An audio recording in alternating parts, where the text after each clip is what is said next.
आपकी औकात नहीं, आपकी हैसियत नहीं कि आप उनको रोक सकते हो। तो रोकने का और उनको बोलने का कोई अधिकार नहीं है। वीरेंद्र शास्त्री जो आ रहे हैं बिहार के भूमि पे, उनका स्वागत है। महागठबंधन उनके विरोध में लगा हुआ है कि बाबा जी को मैं आने नहीं दूंगा, आने दूंगा। बिहार में आज की डेट में नीतीश एंड कंपनी का सब कुछ डूब गया है, उनका कोई अस्तित्व नहीं है। कब वो पलट जाओ, चारपाई की सरकार है। नमस्कार, मैं प्रिया, आप देख रहे हैं द बिहार प्रोजेक्ट। पंडित धीरेन्द्र शास्त्री का आगमन होने जा रहा है बिहार में, और ऐसे में बिहार की सियासत जो है गर्म हो चुकी है।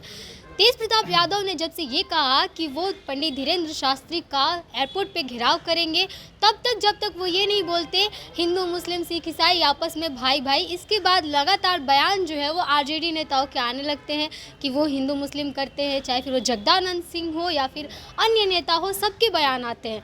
क्या लगता है, पंडित धीरेन्द्र शास्त्री आ रहे हैं, उनको ऐसा बोला जाए कि वो हिंदू मुस्लिम करते हैं, इस पर क्या कहना चाहिए?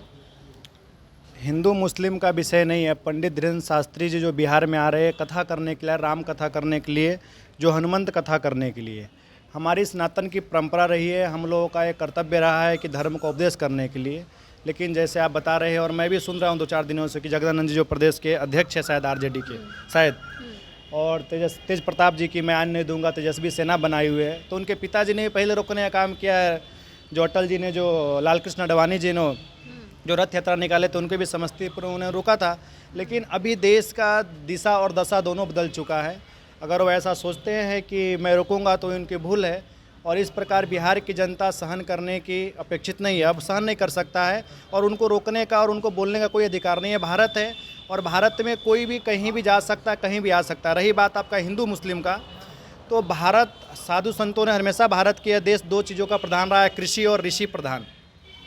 इस देश ने 2 चीज़ दिया है, कृषि और ऋषि को। तो हम सब देश ने विश्व में कहीं भी जाने आने के लिए भारत के बाहर जाते हैं तो पासपोर्ट वीज़ा लगता है, लेकिन भारत के नागरिक होने के कारण तो भारत में हम कहीं भी जा सकते हैं। और रही बात हिंदू मुस्लिम करने का, तो व्यक्तिगत उनका विचार है, वो क्या बोलते हैं तेजस्वी एंड कंपनी या अन्य अदर कोई भी। लेकिन धीरेन्द्र शास्त्री जो आ रहे हैं बिहार के भूमि पर, उनका स्वागत है, और बिहार के समस्त हिंदू जनमानस को उनका स्वागत करना चाहिए। कह रहे हैं कि कोई भी उठ के बाबा बन जाता है और फिर पता चलता है कि जेल में चले जाते हैं। जगदानंद जी का यह बयान था ना, बाबा कौन बनता है? जगदानंद सिंह का ही बयान है कि उनको जेल में रहना चाहिए, धीरेन्द्र शास्त्री को, उनका जगह जेल में। वो बयान देने, ये तो आजकल तो कुछ भी, जब हिंदू धर्म के ऊपर, हिंदू साधु संतों के ऊपर या सनातन धर्म के ऊपर कोई भी उठता सुटता है और उसके देखेंगे तो कुछ भी अनर्गल बयान। उन्हें तो ये भी बोला कि साधु संतों को राजनीतिक में बोलना नहीं चाहिए। उनको यह पता नहीं कि इस देश का नहीं, इस विश्व का पहला राजनीतिकार माधव अरण्य स्वामी, जो विजयनगर केरला में उन्होंने राज्य को बसाया है। तो वो जो बोल रहे हैं, पहले उनके बोलने से पहले उनके ऊपर उन्होंने कुछ रिसर्च नहीं किया, कुछ उसके विषय में पढ़ा नहीं और बोल दे रहे हैं। तो बोलने का कोई उनका इसका बेतुका बयान है, इस पे ज़्यादा कुछ बोलना उचित नहीं लगता है मुझे।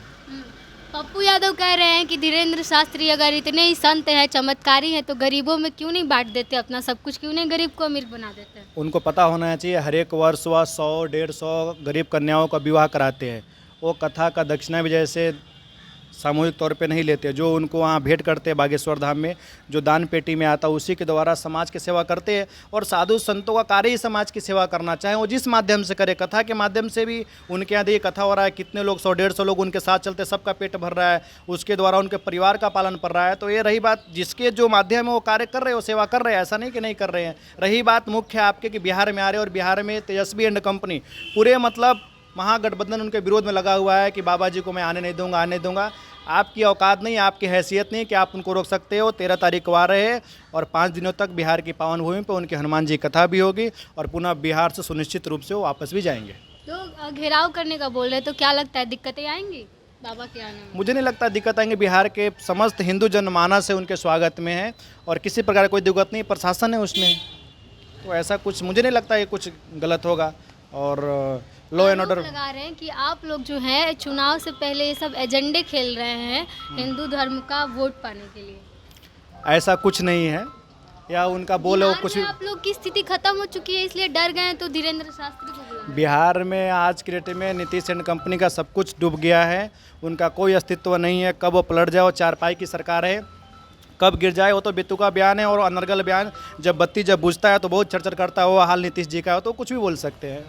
चलिए, तो हमारे साथ योगी अखिलेश्वर दास थे, बीजेपी के नेता हैं, बीजेपी की तरफ से बयान देते हैं। और जब हमने इनसे पूछा पंडित धीरेन्द्र शास्त्री के आने के बाद जो राजनीति शुरू हुई है उसको लेकर के सवाल किया, तो इन्होंने साफ तौर पे कह दिया कि चाहे एड़ी चोटी की जोड़ लगा ले आरजेडी, चाहे एड़ी चोटी की जोड़ लगा ले नीतीश कुमार, लेकिन उसके बावजूद भी बागेश्वर धाम वाले बाबा बिहार में आएंगे और बिहार की जनता उनकी पूरी तरह से स्वागत करेगी और पूरे हर्षोल्लास के साथ 5 दिवसीय कार्यक्रम उनका चलेगा। अगर रोक सकती है आरजेडी तो रोक के दिखाए। बहरहाल हमें अपनी राय कमेंट बॉक्स में ज़रूर दीजिएगा। बने रहिए हमारे साथ, देखते रहिए बिहार प्रोजेक्ट। धन्यवाद।